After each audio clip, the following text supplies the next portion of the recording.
You can. What's this story about? Oh, okay. This story here, this is about when I was in the Navy.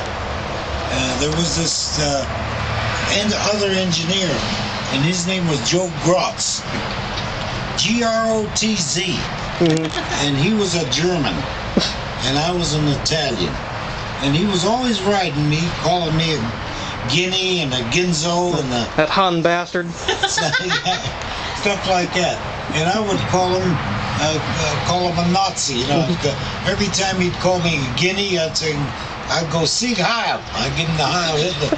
Heil Hitler. He'd call me Dago. I'd go Heil Hitler.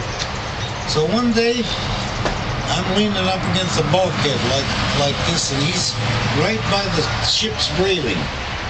And we're going at it, you know, he's calling me Ginzo, and I'm going, Sieg Heil, and he's getting hotter and hotter, madder.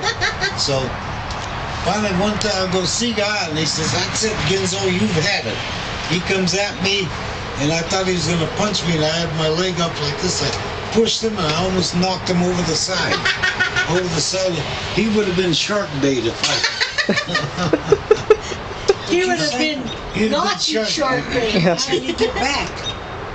What? He didn't go over, Mom. No, you didn't turn around.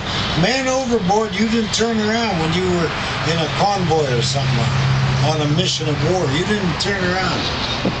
That's it. So anyhow, we get into it, and the guys, you're not allowed to fight each other, bare-fisted. They always had boxing gloves. So somebody says, okay, get the boxing gloves for these two. Let them fight it out. So we go back on the fantail. The fantail, that's the back of the ship. That's where we had two, it was a pretty big space back there. We had two depth charge racks, and there was a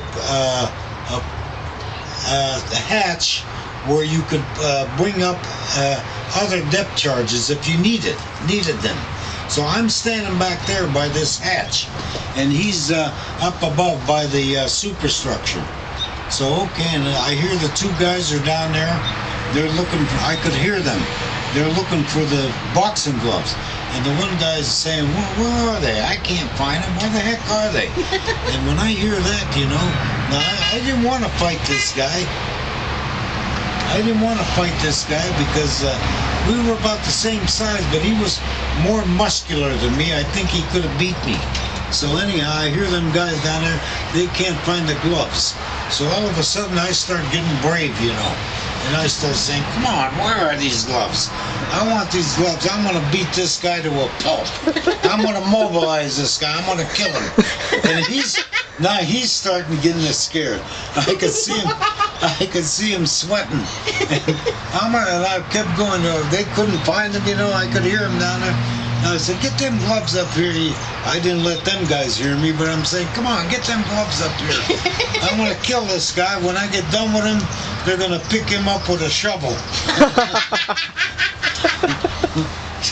So pretty soon the two guys come up, and they said, we can't find them gloves. Just shake hands and be friends again. So that's what we did. And he ended up being one of my best friends on that ship. And that's the end of that story. And you live in New Jersey. And you... Oh, Jersey! You talk about race relations. Now there were race relations on that ship. Yeah, that wasn't The politically Dagos didn't like the Germans. And they used to call my buddy Jason Kalfas, he was a Greek. They used to call him the Greek. That's a very clever name. Yeah. What about the Frenchman? We didn't know. I don't remember no Frenchman. Oh, yeah. Yeah, Samson de Samson. Oh, Samson Deland. You didn't fool with him because, man, he was big.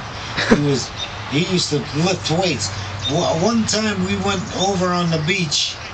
The beach is the shore where they had just taken that island from the Japs, and they had not a miniature, but a small steam engine. Railroad tracks and a steam engine, and the steam engine was destroyed. It was a small, narrow gauge. That's what I was trying. It was a narrow gauge that they probably used for Shunting, the probably. coconut plantations and stuff. What's Uncle Tom? And what this guy, the engine must have got hit with a shell, and it was destroyed. And the front trucks were off the engine. There were 2 wheels and an axle. And I don't know what them things weighed, but you can figure it out. They must have weighed 1,000 pounds apiece on each axle. And he brought that thing back to the ship. He actually brought it back to the ship, and he used to lift weights. He'd stand he used to lift dumbbells with that thing, lifting weights. That was Samson DeLand. So nobody fooled with him.